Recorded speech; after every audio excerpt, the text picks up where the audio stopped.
nuevamente y es dirigido a esta estructura de metal que finalmente lo atrapa. Esto es novedoso porque el cohete que usualmente usa SpaceX es el llamado Falcon 9, que puede aterrizar pero de otra manera.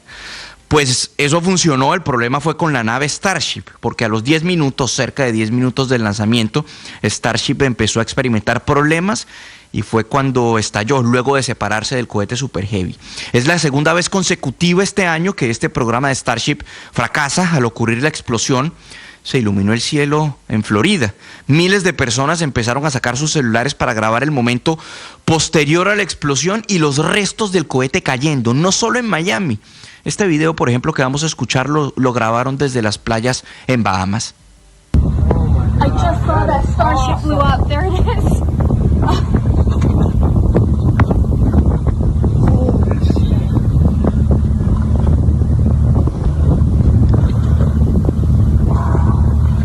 Allí se escuchaba a la mujer mientras grababa sorprendida. Acabo de ver a esa nave de Starship explotar.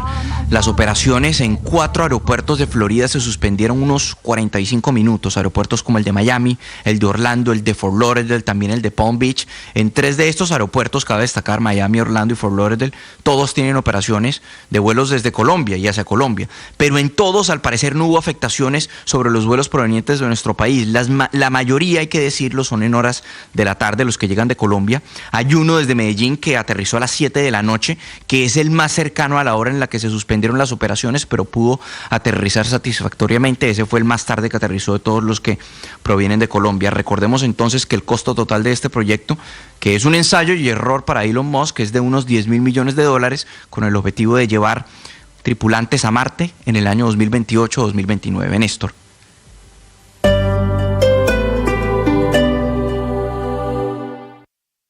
Gracias a ustedes. Nuevamente Mañanas Blue con Néstor Morales es el programa hablado más escuchado y visto de las mañanas en Colombia. Les vamos a contar noticias de Colombia y el mundo. Bienvenidos esta mañana y alerta. 1 millón de gracias por estar cerca. Blue, más que radio.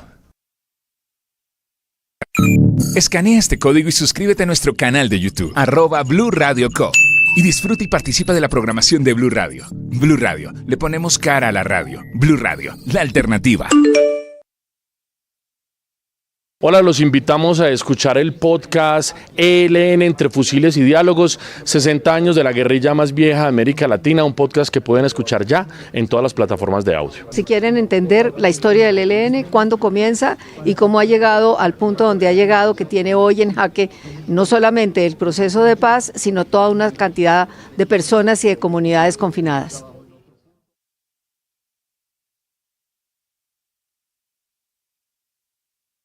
Un millón. 1 millón. 1 millón de noticias, sueños, emociones. 1 millón de seguidores. 1 millón de seguidores. 1 millón. Decirlo suena fácil. Lograrlo es de trabajo. Mucho trabajo. Ya somos más de 1 millón de suscriptores en nuestro canal de YouTube. Y sumando, 1.010.000. Sumando, 1.020.000. Y sumando. Blue, más que radio. Gracias a ustedes. Nuevamente Mañanas Blue con Néstor Morales es el programa hablado más escuchado y visto de las mañanas en Colombia. Les vamos a contar noticias de Colombia y el mundo. Bienvenidos esta mañana y alerta. 1 millón de gracias por estar cerca. Blue, más que radio. Llegó la hora de fluir con el planeta. Y actuar para proteger las reservas de agua que nos quedan. Día a día podemos hacer algo para unirnos a la corriente Del cuidado del agua. No es un chiste. Debemos cuidar el agua. Unirnos a la corriente de las acciones sostenibles hará la diferencia. Todos podemos ser protagonistas de esta gran historia. Cuidar el agua, la corriente que nos une. Una campaña de Caracol Televisión, Blue Radio y La Calle. Escanea este código y suscríbete a nuestro canal de YouTube, @Blue Radio Co. Y disfruta y participa de la programación de Blue Radio. Blue Radio, le ponemos cara a la radio. Blue Radio, la alternativa. Colombia es un país de guerrillas y de múltiples violencias. La ciudad aún no se repone del secuestro masivo de 140 personas. Tras la firma de la paz con las FARC en 2016, solo sobrevive un grupo insurgente, el Ejército de Liberación Nacional. El ELN es una organización político-militar. Aquí no puede entrar cualquiera. Hoy todos hablan del ELN, pero... Estás escuchando Blue Radio y bluradio.com.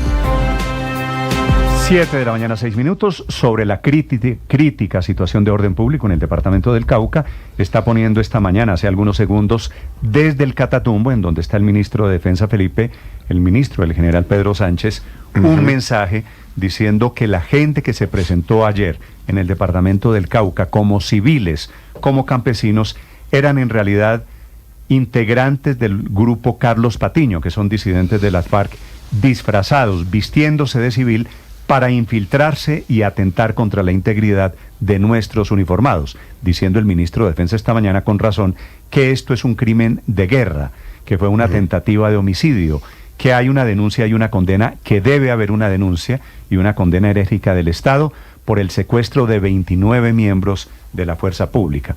Así que el ministro de Defensa muy molesto y preocupado por lo que está pasando allí en el departamento. ¿Ya mandaron refuerzos para arrestarlos? Pues Felipe, es que llegaron refuerzos. Es que originalmente era una acción del ejército, llegó la policía. Quiero saludar al alcalde de allí, de Argelia, en el departamento del Cauca, es Osman Guaca. Alcalde, buenos días. Muy buenos días a usted y a toda la audiencia de su emisora. Alcalde, gracias por atendernos. ¿Qué información tiene usted sobre lo que pasó allí en este corregimiento del Plateado, alcalde? ¿Eran civiles, eran campesinos o eran disidentes de las FARC disfrazados, como está diciendo el ministro de Defensa? Bueno, aquí hay un drama humano, eso es lo primero que debo de decir, que hay unas comunidades que han salido desde la zona rural hacia el centro poblado de Plateado, y en medio de esta marcha, de esta caminata, seguramente habrán algunos que se infiltran dentro de las poblaciones civiles. Eso lo determinarán las autoridades competentes, pero lo que también es cierto es que es una comunidad que históricamente ha sido abandonada y que esos cientos o miles de personas que han salido a buscar una alternativa no la han encontrado a la hora de que todas las instituciones podamos corresponderle con la inversión social del orden nacional, departamental y nosotros como municipio. Aquí hay una realidad de Apuño que no es solamente de Argelia, que no es solamente de la zona del Micay, que no es solamente del Cauca, sino que es una problemática de país, lo que ha venido alimentando todo esto que hoy se está desenlazando en este drama humano, porque no es otra cosa lo que está sucediendo, es la consecuencia de unos hechos históricos, porque esto no es de ahora, no es de hace un mes, no es de hace un año, siempre ha estado ahí.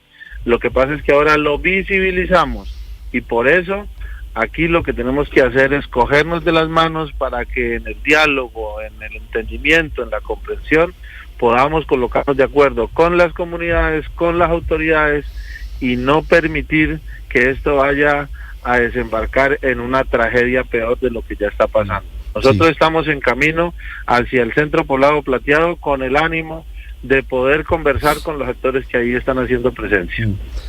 Alcalde, ¿quiénes son los responsables, según la información que usted tiene, del intento de asonada, del secuestro de los policías y los militares y de la incineración de los vehículos de la fuerza pública? Bueno, yo entiendo que, reporte oficial nosotros no tenemos. Ha sido difícil el poder establecer diálogo con quienes están liderando este tipo de situaciones, y por eso hemos tomado la decisión de llegar hasta la zona para ver qué podemos mediar, qué podemos hacer y enterarnos de primera mano. La información que tenemos son la misma que ustedes han podido acceder a través de redes sociales, de medios de comunicación, y la preocupación que también nos asalta porque son familias, son seres humanos que están tanto de fuerza pública y ejército, Policía Nacional, retenidos por estas comunidades, y también campesinos y campesinas que han sido retenidos por la fuerza pública. Esto no puede suceder, esto no puede pasar, y lo que aquí debe mediar es el diálogo entre líderes comunitarios y la fuerza pública, y quienes más podamos estar de manera neutral dialogando para que esto termine ya y entonces nos ocupemos en otros temas como el de la inversión social. Alcalde, ¿a qué campesinos tiene, según usted nos cuenta, retenidos la fuerza pública? No, yo no tengo, no nos han reportado nombres, no nos han reportado los líderes. Yo consideraría que tan pronto yo pueda llegar a la zona y con Defensoría del Pueblo y demás organismos internacionales podamos acceder a toda la veracidad de lo que acá en esta zona está ocurriendo. Yo estoy en camino, ya estoy pronto a llegar. Pero alcalde, hay un punto y es que lo que está reportado fundamentalmente es que un grupo de habitantes de la comunidad, dice el ministro de Defensa, algunos infiltrados de las disidencias, tiene secuestrados a unos integrantes de la fuerza pública. Bueno, esa está dado a los organismos encargados de las investigaciones. El señor ministro está en todo su derecho y seguramente con criterio y con pruebas estará acentuando sus declaraciones. Yo no lo puedo hacer porque yo creo que más de 3,000 personas que se han podido evidenciar en los videos, pues todas no van a ser parte de grupos armados al margen de la ley. Ahí hay unos descontentos sociales que obviamente están en una zona donde su economía está enmarcada dentro de las economías ilícitas, y transformar el territorio requiere sobreponernos a todo este tipo de cosas para llegar con cosas efectivas y que la gente empiece a tener confianza institucional, tanto en lo nacional, en lo departamental y nosotros como ente territorial. Claro, alcalde, pero la duda es sobre si esas 3,000 personas que usted menciona salieron de manera voluntaria. Inteligencia del Ejército tiene en su poder información que indica que alias Kevin amenazó a la gente del Plateado con muerte, con el destierro o con cerrar y quemar sus negocios si no salían a oponerse al ingreso de la fuerza pública. ¿Usted conocía también esa información de las amenazas que estaban recibiendo los pobladores de la disidencia de las FARC? Bueno, ese es un tema en el que estamos completamente de acuerdo. Es decir, si la gente presionada seguramente, y quienes están haciendo estas declaraciones les asiste razón, pero también han quedado en medio de la conflictividad, y nosotros como ente territorial lo que queremos es que a la población civil la saquen del conflicto. La población civil lo que reclama es la inversión social, y esta gente que está en este territorio, como en todo el municipio, son campesinos humildes que solamente quieren es que los programas lleguen hasta sus veredas, hasta sus corregimientos, no, alcalde, perdóneme una para cosa. transitar hacia las economías lícitas. Si esta gente fueran solo campesinos que quieren transitar hacia economías lícitas, ¿por qué intentaron quemar a los policías y a los militares? Bueno, nosotros eso es lo que queremos llegar hasta la zona, porque esto es inadmisible desde todo punto de vista. No, por eso no estamos hablando, a ver, alcalde, es que yo no sé si usted le cree al ministro de Defensa. El ministro de Defensa está informando esta mañana esto que yo le estoy contando, que quemaron o intentaron quemar vivos a los militares, a la gente que iba en esas tanquetas. Él habla de tentativa de homicidio. ¿Usted cree que estos son unos campesinos pobrecitos que necesitan inversión del Estado? ¿O son unos representantes, o son unos señores disfrazados de campesinos que están defendiendo sus negocios, sus cultivos de narcotráfico? No, yo lo he dicho claramente, con seguridad el ministro debe tener la información de inteligencia, y a él le está dado dar este tipo de declaraciones. Yo, en cambio, no tengo acceso a la inteligencia para decir con veracidad qué es lo que está sucediendo. He tomado la decisión contra todo lo que se me ha advertido de procurar llegar hasta la zona. En este momento estoy en la vía, me he quedado en un lugar donde hay señal para atender su llamada. Usted me venía insistiendo hace un buen rato de que le atendiera su entrevista, y por eso señor, estoy haciendo el esfuerzo.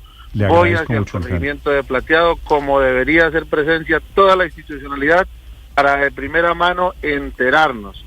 Porque desde la distancia muchas veces nos dicen cosas que son y otras que no son. Tenemos que hablar con la gente. Esto es conversando con las comunidades, con los presidentes de Junta de Acción Comunal, con los líderes sociales, con los líderes comunitarios, y esta gente nos va a dar la línea de en realidad qué es lo que está sucediendo y poder dar una declaración con veracidad. Sí, yo alcalde, no lo puedo hacer, usted bien lo ha dicho, el señor ministro sí lo puede hacer porque tiene acceso a la inteligencia y eso yo no tengo alcalde, acceso a ese tipo de información. Alcalde, ¿usted no le da credibilidad a lo que dice el ministro de Defensa? Por supuesto, vuelvo y le digo, pero es que ustedes me están preguntando a mí, yo no tengo acceso a la inteligencia militar ni policial, entonces no puedo caer en imprecisos porque yo no tengo esa facilidad. Claro, alcalde, usted sí, y con seguridad la opinión pública le está creyendo. Yo en eso no tengo ninguna discusión. Pero usted, y creo que ese no es el debate. Pero usted también es autoridad en la región, alcalde. Partamos de que usted, como dice, no tiene información de inteligencia militar, pero yo parto de la base de que usted habla con la comunidad, de que usted habla con la gente en el Plateado. ¿Usted no se enteró de las amenazas, perdóneme, le reitero la pregunta, de alias Kevin y alias Giovanni, entre otras cosas, diciendo que no se puede comercializar la hoja de coca hasta que la gente saque al ejército, saque a la policía del Plateado? ¿Esa información usted no la tenía? No, señora, nosotros hemos escuchado de manera extraoficial todo este tipo de situaciones que nos parecen desastrosas, colocar a la comunidad en medio de estas dificultades, lo rechazamos por supuesto desde todo punto de vista y en este momento la decisión es de llegar al territorio como me gustaría que lleguemos todos. Claro. Gobierno nacional, gobierno departamental y los medios de comunicación para que desde este territorio podamos transmitir lo que del drama humano que estamos viviendo. A propósito de eso, alcalde, el 13 de octubre del año pasado llegaron al Plateado varios ministros, llegaron altos funcionarios del gobierno Petro para llevar una supuesta oferta institucional. ¿Qué pasó después de eso? ¿El gobierno volvió, no volvió? ¿Qué pasó con las promesas? Bueno, aquí hay un tema que le he dicho a todos los medios. Cuando estamos siendo parte o ya haciendo parte del gobierno local, nos vamos enterando que la inversión de los recursos públicos no son tan fáciles. Tiene toda una tramitología, tiene unos tiempos, tiene unas formalidades y muchas veces eso no lo entendemos desde las comunidades. La esperanza nuestra sigue intacta, sigue viva. Los anuncios se han venido materializando, pero de manera pues un poco despacio. El tema de la plaza de mercado de Plateado, el tema de la construcción de 3 kilómetros de pavimento con DPS desde Plateado hacia la cabecera municipal, el inicio de la construcción del hospital y otros programas de inversión social. Sí. Pero entramos en desespero cuando esto camina de manera lenta.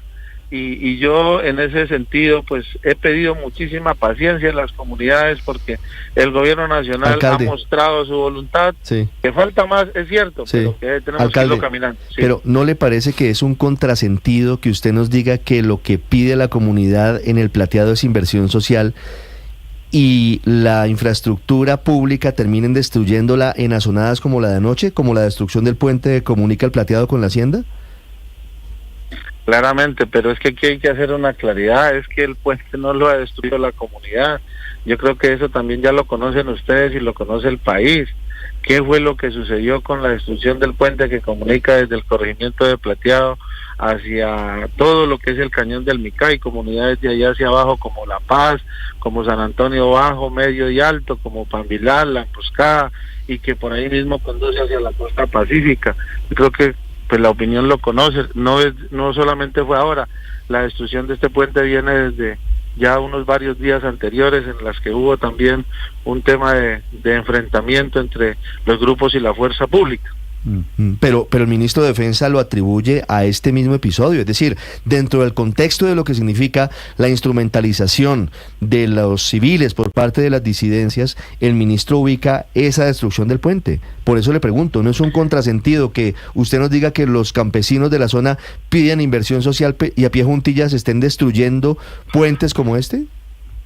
Eso quedará a la opinión, pero repito, la destrucción del puente ya venía desde, si no me erro en el tiempo, de hace unas 3 semanas, cuando le colocaron explosivos en el marco de la confrontación entre la fuerza pública y los grupos armados que ahí hacen presencia.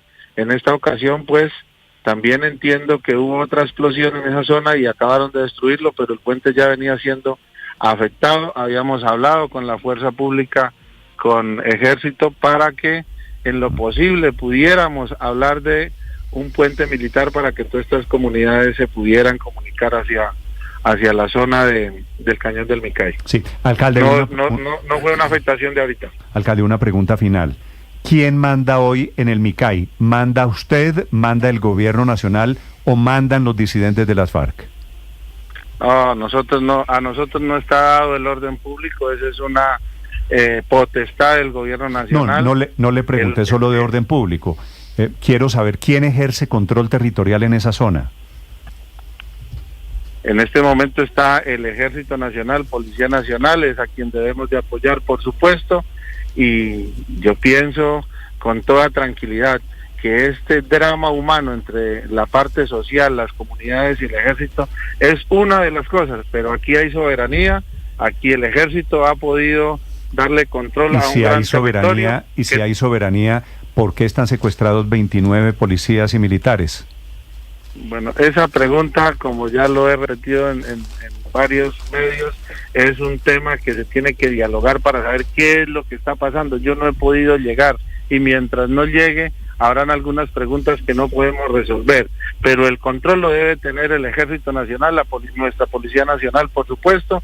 Nosotros como ente territorial es la fuerza de la palabra para convencer a las comunidades que nos sentemos a dialogar y en eso nos vamos a sostener. Bueno, lo dejo que llegue, alcalde. De momento veo que hay dos versiones muy diferentes de lo que está pasando. Una, la del ministro de Defensa, que está poniendo el video, que está acusando a estos señores disidentes de las FARC de disfrazarse de campesinos, y usted por otro lado, alcalde, pues que tiene la versión local, la de los campesinos que reclaman inversión social.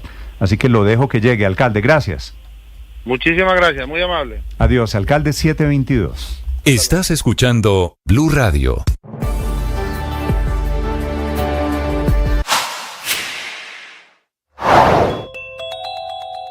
Están secuestrados esta mañana 28 policías y un oficial del Ejército colombiano en una zona rural en el departamento del Cauca, en donde campesinos cocaleros, usados por disidentes de las FARC, levantaron una asonada para evitar operativos contra el narcotráfico. Ocurrió ayer en la tarde y desde ese momento, desde las explosiones, desde los ataques, desde las bombas Molotov, todo ha sido desorden y demostraciones de poder militar de estos disidentes de las FARC. En teoría son campesinos, en un sector conocido como La Hacienda, está allí en el corazón del Micay, que es ese valle poroso en donde se cultiva tanta hoja de coca. Se enfrentan con soldados a los que acusan de querer erradicar cultivos ilícitos y por eso terminan sacándolos y secuestrándolos. Ahí le tocó llegar a la policía, que se enfrenta con la comunidad, quemaron 2 tanquetas, son 28 los policías que tienen a esta hora secuestrados, retenidos, dicen ellos, no los dejan salir del plateado. Tan violento fue el enfrentamiento. Sobre la crisis de orden público de esta mañana en el departamento del Cauca está este mensaje, el del ministro de Defensa, que se encuentra en el Catatumbo, que está poniendo el video ya de cómo intentaron quemar esos vehículos y a quienes estaban adentro, militares y policías. Y también está escribiendo esta mañana el presidente Gustavo Petro, hablando del desespero de estos disidentes de las FARC. Felipe García. Hola Néstor, sí señor, el general en retiro Pedro Sánchez, el ministro de Defensa, denunció que lo que se vivió en el corregimiento del Plateado del municipio de Argelia y el Tambo en el Cauca, donde policías y militares fueron atacados de manera violenta en medio de esta zonada y fueron quemados, recordemos, 2 vehículos oficiales, fue tentativa de homicidio. También alerta el ministro del secuestro de los 29 miembros de la fuerza pública en el sector de la Hacienda. Estos hechos, dice el general Sánchez, fueron perpetrados por delincuentes de las disidencias de las FARC del Frente Carlos Patiño y pobladores instrumentalizados por estos criminales quienes ejecutaron esta zonada con sevicia y vistiéndose de civil, todo esto para infiltrarse y atentar contra la integridad de los uniformados. Por eso, dice el ministro, ya la Fiscalía, con base en las pruebas recopiladas, avanza en la respectiva identificación e individualización de estos responsables de estos hechos, quienes, destaca el ministro, enfrentarán cargos por tentativa de homicidio, secuestro y otros delitos con penas que pueden alcanzar incluso, Néstor, hasta los 20 años de prisión. Dice el ministro puntualmente, siguiente: el Carlos Patiño representa una grave amenaza para la vida y la seguridad de las comunidades del Cañón del Micay y del Cauca. No solo reclutan de manera forzada a menores de edad, sino que instrumentalizan y coaccionan a la población civil con el fin de expulsar a la fuerza pública y evitar que las instituciones del Estado brinden acceso a salud, educación, trabajo y oportunidades para la transformación del territorio. Por eso el ministro Néstor anuncia que mañana, sábado 8 de marzo, en Popayán, el gobierno nacional, encabezado por el Ministerio del Interior y con la participación de diferentes ministerios, va a revisar el avance de los compromisos justamente para la transformación de este territorio, del cual, recordemos, se comprometió el gobierno una vez llegó con la operación Perseo allá en el Cañón del Micay. También, como usted mencionaba, se acaba de pronunciar el presidente Gustavo Petro a través de su cuenta de X sobre todo esto que está ocurriendo en el departamento del Cauca. Dice el presidente Gustavo Petro lo siguiente: el campesinado del Cañón del Micay debe saber que tiene a su gobierno como su aliado. Es hora de transformar la economía del Micay. Y también menciona las disidencias de las FARC. Dice que el desespero tiene al frente Carlos Patiño en el Micay y por eso utiliza a la población civil. Su debilidad militar no le permite enfrentarse con el ejército, y también menciona que está abierto en el Micay el pago por erradicación voluntaria de cultivos y su sustitución por productos legales y rentables, Néstor. Felipe, muy bien, gracias. 7 de la mañana, 26 minutos. Como se dan cuenta, Felipe, dos lenguajes muy diferentes. Entiendo perfectamente, Felipe, que una cosa es hablar desde Bogotá, sí, desde fuera de ese escenario de guerra, ¿no? El lenguaje, el tono del ministro de Defensa muy diferente al que acaban de escuchar ustedes del alcalde. ¿Cómo no, si es que el alcalde está ya rodeado por estos delincuentes? No, claro, el alcalde pues tiene que decir lo que dijo, Néstor, es que si no además lo matan. Claro, la situación sí es supremamente grave, repito, Felipe, para quienes llegan hasta ahora sí están secuestrados, y el ministro de Defensa utiliza la expresión secuestro esta mañana, 28 policías, un militar, allí por estos señores que, por otro lado, el ministro dice son disidentes de las FARC disfrazados de campesinos. Pero el lenguaje del ministro sí llama la atención, Néstor, porque parece de otro gobierno en realidad. No lo estoy criticando, solo estoy describiendo y resaltando su manera de expresarse y, por ejemplo, de llamar unas cosas, como usted que lo menciona, el secuestro. Usted recuerda que siempre ha habido la discusión de si es un secuestro o una retención, y bueno, en eso llevamos décadas, y aquí claramente el ministro dice, bueno, eso es un secuestro. Hay unas personas además que son del ELN y de las disidencias y no campesinos. En fin, es un lenguaje que no es el que ha utilizado este gobierno. Como digo, no estoy criticándolo, sino estoy llamando la atención de una cosa que me parece que no veo tan fácil que el ministro de Defensa actual este no es el lenguaje habitual de la izquierda en Colombia, es lo que usted me quiere decir.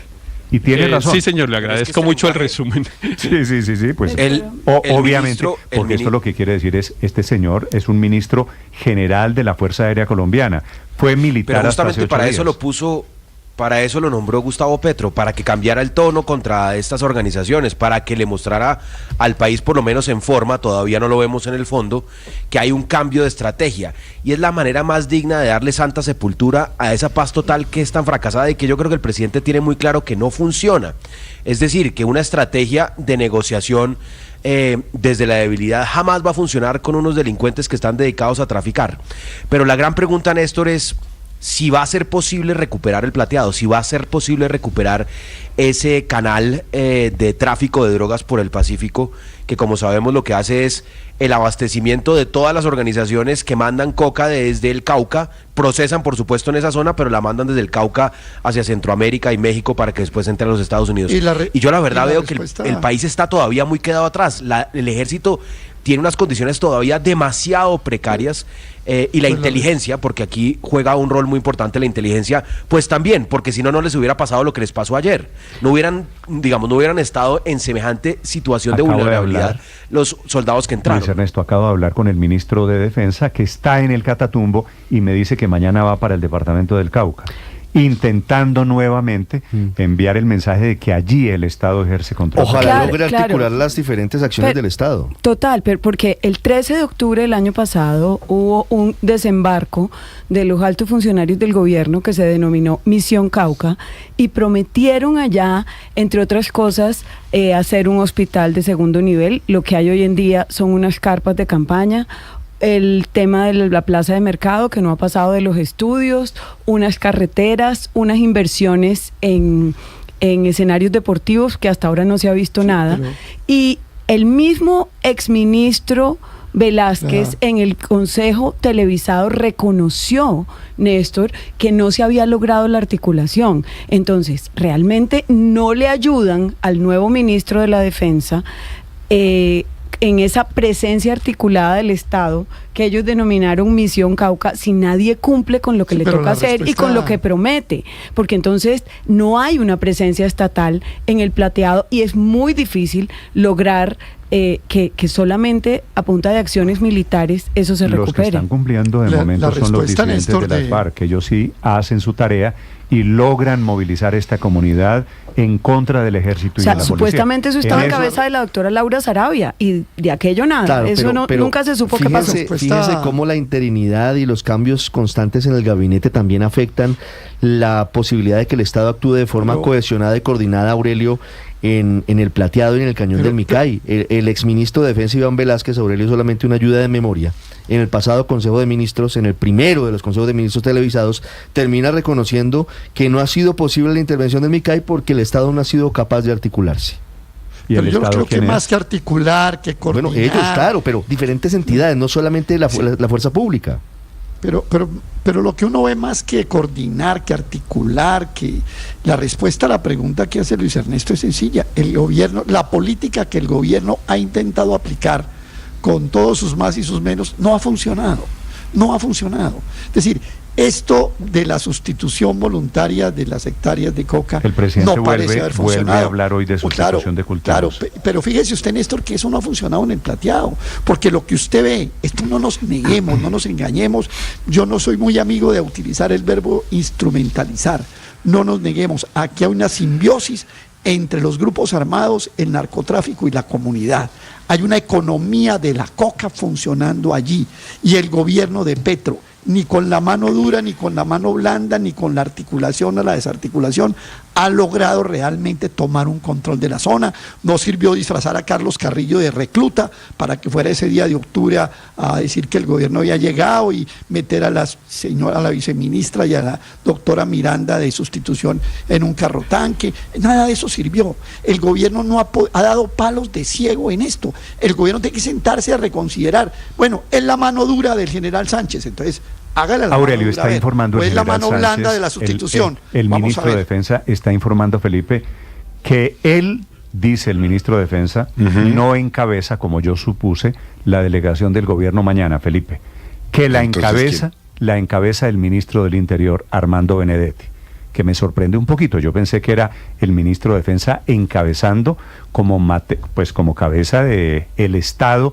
en estos temas de defensa estratégicos y militares, pero que la encabeza el ministro Benedetti, informa el general Pedro Sánchez, que es el ministro de Defensa. ¿Y será la misma Misión Cauca o ya habrá cambiado para Misión Plateado o se volverá a llamar Perseo? En fin, a mí sí me parece que esos anuncios vacíos y sin cumplirle a la comunidad son los que quitan completamente la legitimidad. Hay que darles, por otro lado, un compás de espera porque este es nuevo ministro de Defensa. Sí, pero pasaron ya 5 meses, Néstor. Pasaron 5 meses. Eso que usted menciona de Benedetti es muy diciente, porque claro, uno ve a Benedetti armando la campaña del 26, uno ve a Benedetti comprando congresistas para aprobar la reforma a la salud, pero coordinando las acciones de defensa y seguridad. Eso quiere decir que de verdad el presidente le ha entregado el Estado a Benedetti. Bueno, pues por lo menos, yo no sé si le entregó el Estado, pero encabezó el grupo de ministros que estuvo anoche al frente efectivamente de la aprobación de la reforma a la salud y encabezará mañana la delegación desde Bogotá que va para este escenario de guerra que está en el departamento del Cauca. Claro que esa era la idea, nombrando a un general, pues presentar una imagen de dureza contra los ilegales y de libertad a los militares para actuar. Pues no se nombra un general de ministro para que hable como un civil tibio. Petro sabe que el tema de seguridad puede convertirse en el central de la campaña del 26 y muy seguramente por eso decidió nombrar a este ministro militar. Y sabe que regresar a ese lenguaje agresivo contra las guerrillas y los ilegales sirve, que los gobiernos han usado esa tradición. Malos resultados y mucha retórica, anuncios vacíos, como decía María Consuelo. Ajúa, que murió Mordisco, que el Clan del Golfo está pronto a desaparecer, y así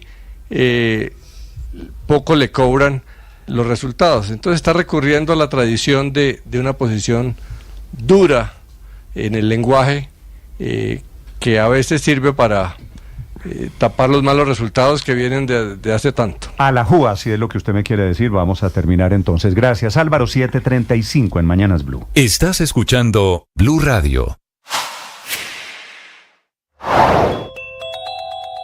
El presidente Petro llegó a Tibú con todos sus ministros para firmar un pacto por la paz del Catatumbo, que son los decretos anunciados ya de la conmoción interior, con los que se van a gastar, a recaudar primero y a gastar después casi 3 billones de pesos.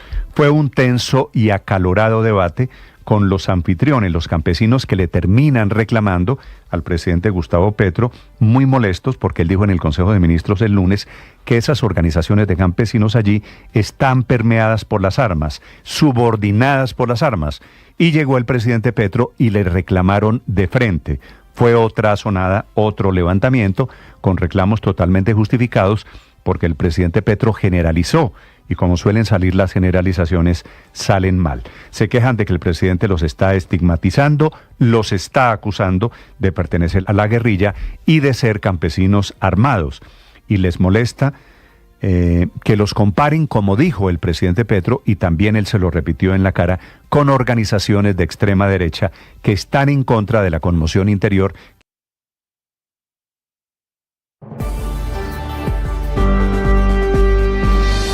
Siete de la mañana, 37 minutos. Ahora, al ingresar al canal, uno de los señores de seguridad me preguntó si hoy había que hacer vigilia. Le expliqué rápidamente el sentido de esta antiquísima práctica religiosa en este tiempo de Cuaresma. La vigilia es un acto de purificación para los creyentes y una forma de honrar la travesía del Señor en el desierto. El origen de esta práctica se remonta al Concilio de Nicea, por allá en el 325 después de Cristo. Y aunque ha sufrido variaciones a lo largo de la historia, su simbolismo se ha quedado intacto.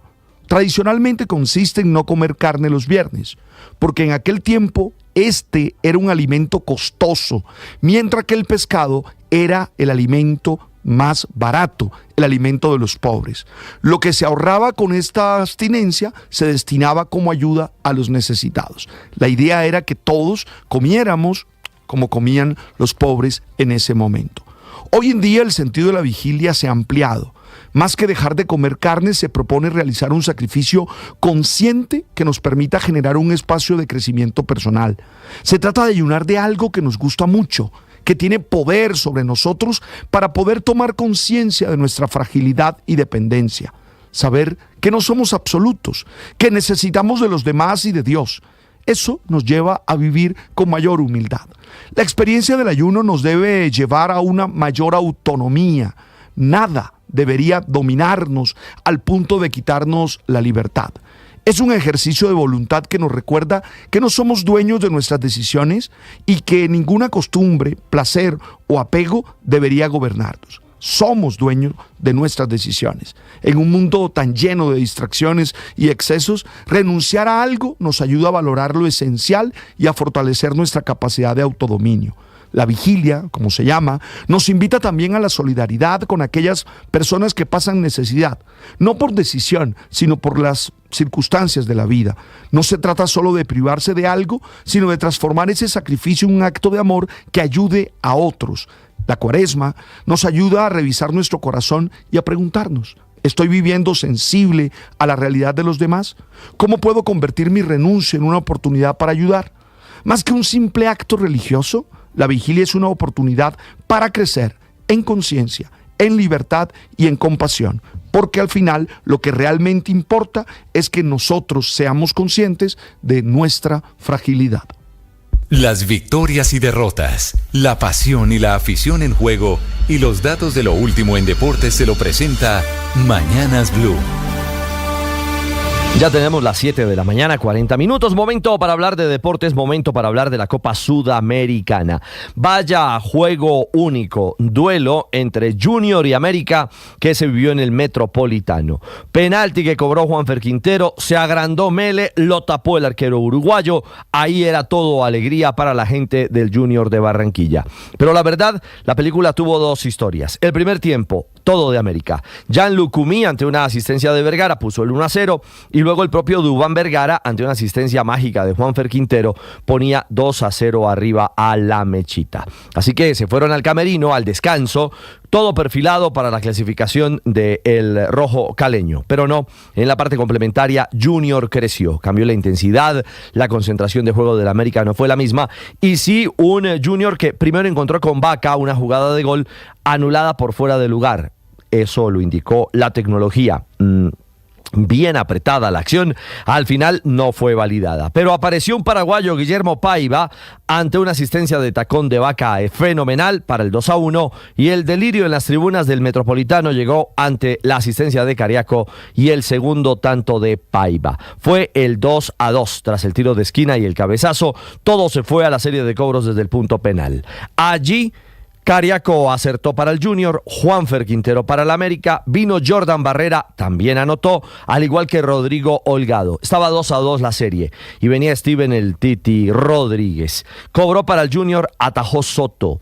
Hizo diferencia el arquero, que luego vino y cobró, Jorge Soto, y acertó frente a Mele. Fue la gran figura, puso 3-2 la serie. Báez igualó 3-3 y luego fallaría Cristian Barrios. Mele lo atajó, Paiva vino a cobrar, lo tapó Soto. Una película, tremenda novela, y al final Rafael Carrascal puso el 4-3 para la victoria del América, que clasifica junto al Once Caldas a la fase de grupos de la Sudamericana, y el próximo 17 de marzo se conocerán sus rivales. El futuro de Junior, veremos. Hoy pende de un hilo la permanencia del técnico César Farías. Veremos si en las próximas horas se confirma su permanencia al frente del equipo. Recordemos que el Junior este domingo recibirá a Millonarios, o si hay cambio de historia de dirección técnica en el conjunto tiburón. Falcao, su futuro, así posteó un mensaje de sus 20 años de carrera.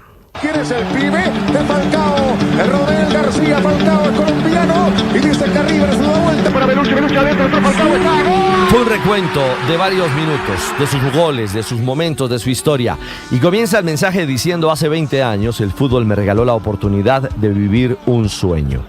Cerrando un extenso mensaje en su Instagram, agrega: vestir la camiseta de Millonarios es cerrar un círculo que inició con un sueño de niño. Seguiré entregándolo todo con la misma pasión de siempre. Gracias por tanto y vamos por más. Agregó un emoticón de baloncito y los colores azul y blanco y un fueguito. Es decir, todo, si se hace la lectura de este mensaje, indica que el Tigre continúa, que da la batalla, que no renuncia a Millonarios y que sigue soñando con conseguir cosas importantes con el conjunto bogotano. A propósito de Liga, hoy fecha 8, Águilas Doradas Bucaramanga. Ya les contaremos el panorama de todo el fin de semana. Y algo mágico, la NBA. Esta dupla de Doncic y LeBron siguen haciendo estragos. Mágica victoria, una remontada para los Lakers, 113-109 frente a los Knicks. Fue en la prórroga, con un LeBron que, ojo, se convierte en el tercer jugador con más victorias en la historia de la NBA. Sigue marcando récords, llegó a 1002 triunfos, superó a Tim Duncan, que se quedó con 1001. El más ganador en toda la historia es Karim Abdul-Jabbar, con 1074 victorias en desarrollo de la NBA. 7:43, los deportes a esta hora en Mañanas Blue. Estás escuchando Blue Radio.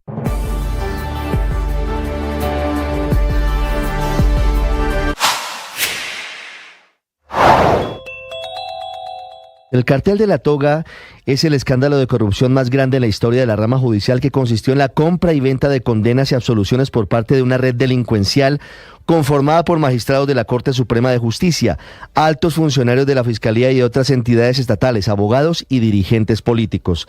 En el caso del cartel de la toga, no solo estuvieron involucrados los exmagistrados Francisco Ricaurte y Gustavo Malo, sino que también participaron otras personas como los expresidentes de la Corte Leonidas Bustos y Camilo Tarquino, el exjefe anticorrupción de la Fiscalía Gustavo Moreno, el exgobernador gobernador de Córdoba, Alejandro Leons, el excongresista Musa Besaile y otro largo listado de excongresistas. Los primeros cobrando millones de pesos a políticos para archivar o engavetar procesos en su contra en la Corte, y los segundos cediendo a la presión y pagando ese dinero.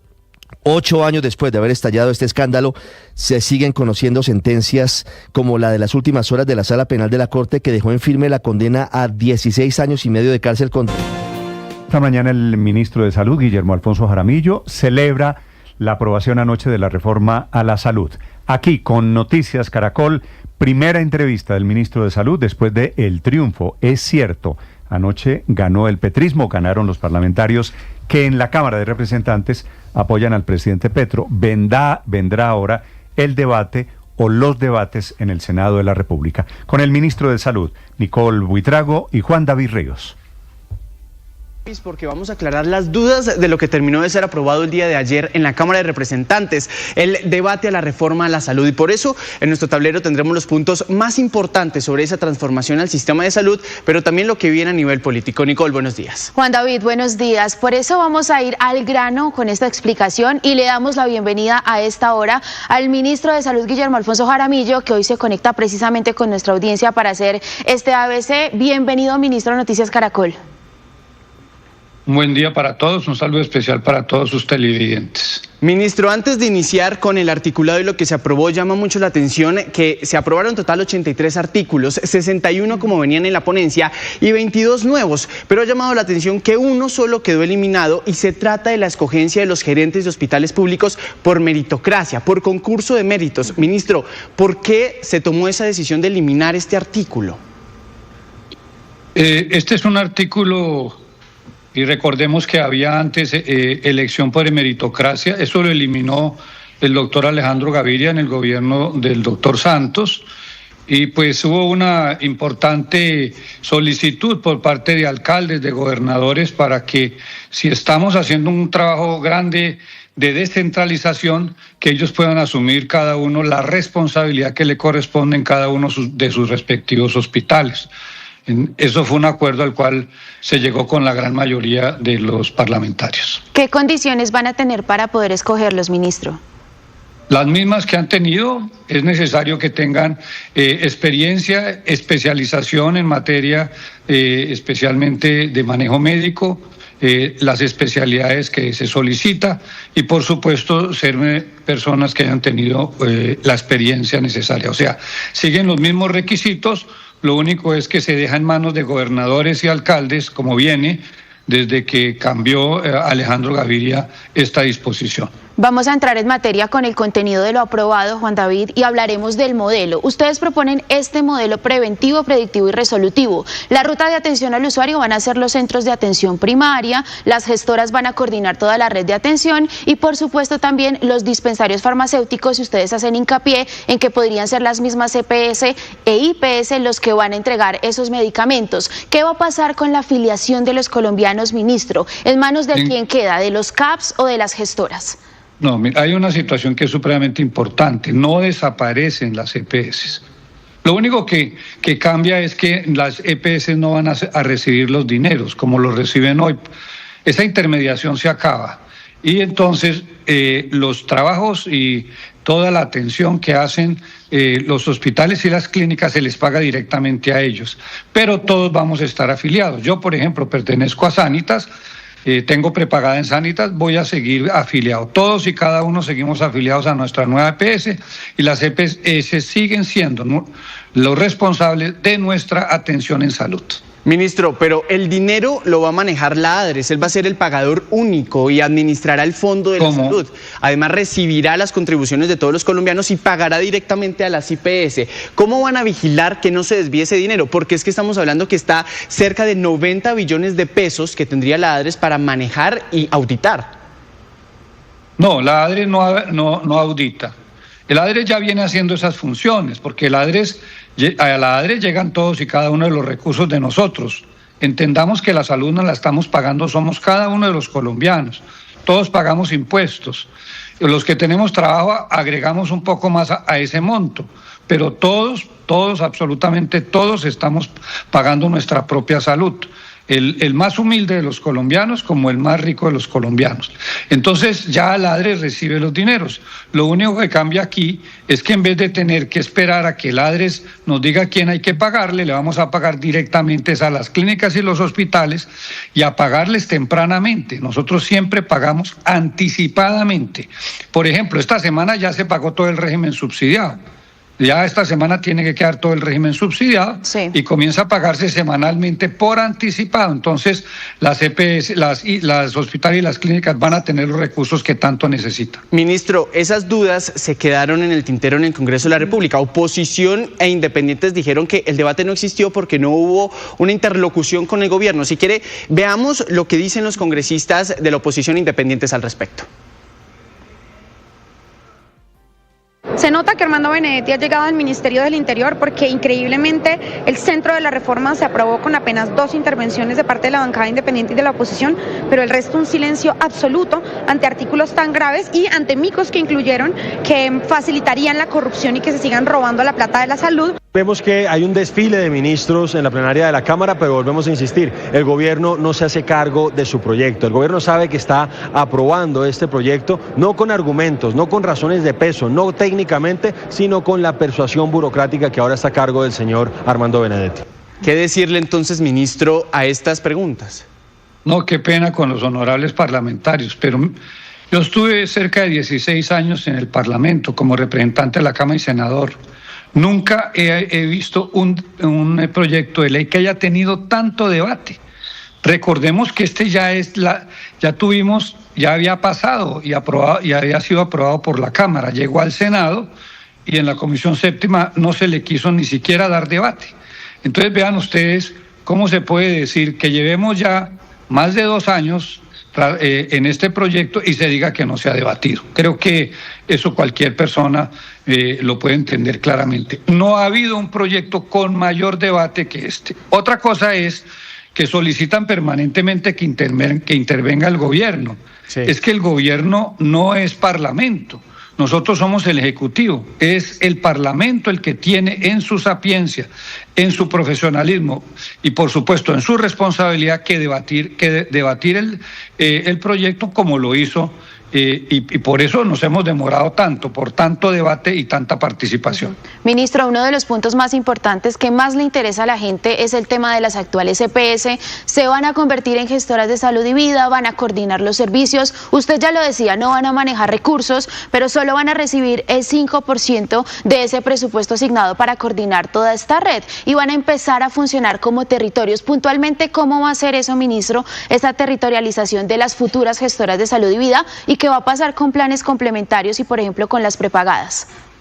No, las prepagadas, yo tengo prepagada, soy uno de los privilegiados porque pues con el sueldo que me gano en el ministerio, pues puedo pagar la prepagada y atender los temas de mi familia.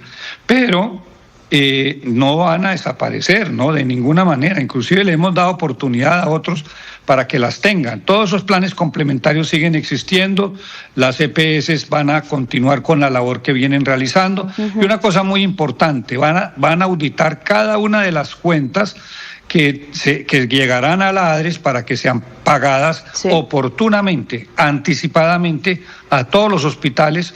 Y otra situación, la territorialidad, para que uno pueda no estar esperando una orden de la EPS, sino que inmediatamente se le presten los servicios, porque ya se sabe en dónde se tienen que prestar esos servicios y tiene que ser oportunamente, eficientemente y muy profesionalmente. Ministro, sobre las clínicas actuales, ¿por qué esas gestoras van a tener que dejar de contratar a sus propias clínicas y hospitales? Por ejemplo, si Compensar hoy tiene un número de clínicas en Bogotá, en esos 2 años de transición, ¿qué va a pasar con esas clínicas actuales? ¿Van a tener que cerrar?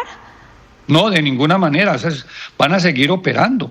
Las necesitamos a todas esas clínicas. Recordemos que hoy el 75% de la infraestructura hospitalaria y de los servicios son privados. Le doy paso al son privados. Lo que sucede es que lo público está fundamentalmente en esos 106 municipios de quinta y sexta categoría, en donde lo único que hay es un pequeño hospitalito.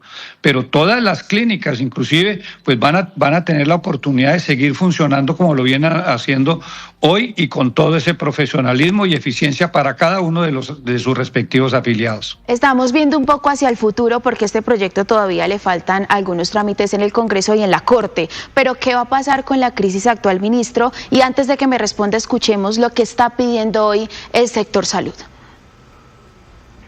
Le estamos nuevamente diciendo al gobierno nacional que se tiene que tratar la coyuntura, que los temas de liquidez, el incumplimiento en los porcentajes del giro directo, el mal ejemplo que están dando muchas de las EPS que están en intervención, los problemas que tenemos hoy en la coyuntura con la implementación de la facturación electrónica tienen que ser tratados en el inmediato plazo.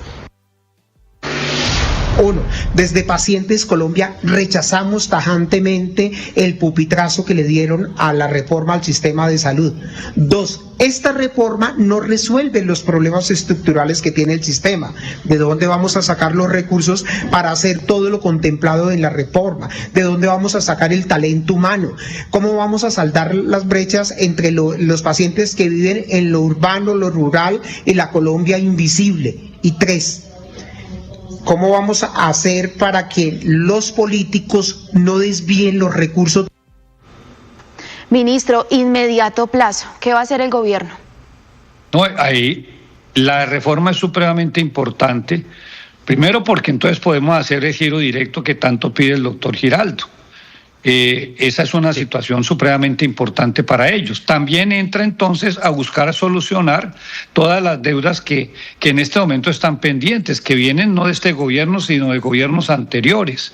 Y por supuesto, si una de las cosas importantes que nosotros estamos haciendo con este proyecto y que está aprobando el Congreso de la República es poder llegar a todos esos sitios como los piden los pacientes, que pueda llegar a cada uno de esos sitios y se le da prioridad fundamental a todas las ayudas que tienen que darse a las enfermedades crónicas, a las enfermedades huérfanas, a todo eso que en este momento puede tener restricciones. Aquí lo que estamos buscando es entonces mayores recursos. Hemos solicitado y está atentamente a mejorar sustancialmente los recursos de la salud y, por supuesto, solucionar la crisis y poder atender como lo requieren todos y cada uno de los pacientes en Colombia. Ministro, vamos ahora a ver el futuro de la reforma, porque es que va por la mitad de este camino. Faltan 2 debates y llega un punto importante que es la Comisión Séptima de Senado, en donde hace unos meses se hundió la primera reforma a la salud que ustedes habían presentado. ¿Cómo hacer para reversar esa decisión de los senadores en la comisión para que esta reforma pueda tener vida y continuar su trámite? Este proyecto ha tenido el apoyo y al mismo tiempo toda esta discusión ha logrado un importantísimo consenso con todos los sectores.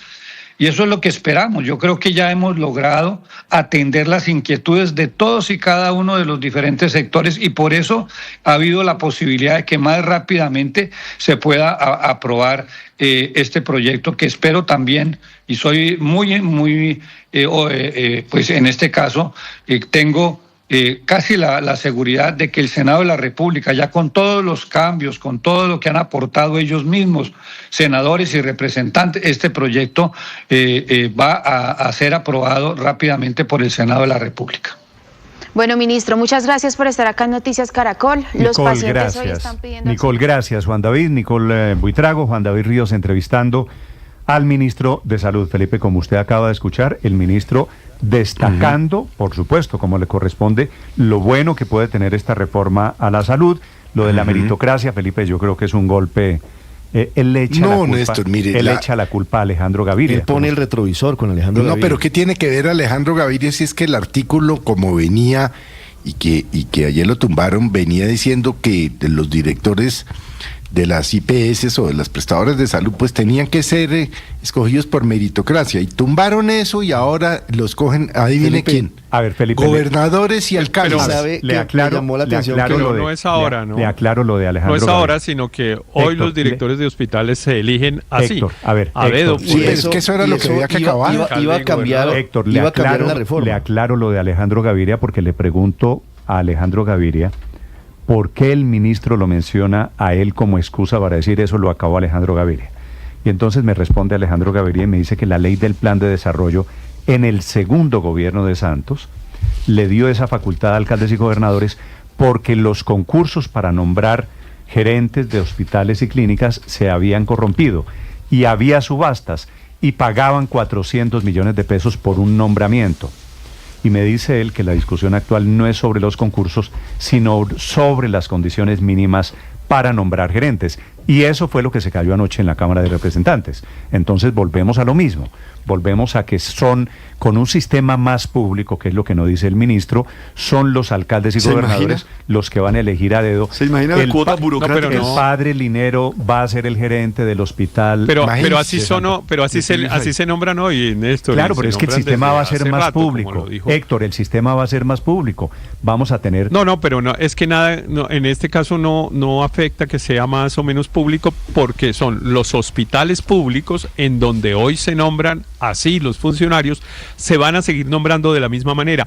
Y lo que dice el exministro Alejandro Gaviria, que usted nos cuenta, yo sí creo, porque lo que dice el exministro Gaviria, lo que dice el exministro Gaviria y en otros casos, pero déjeme terminar, Néstor. No, mire, realmente, los concursos, desgraciadamente,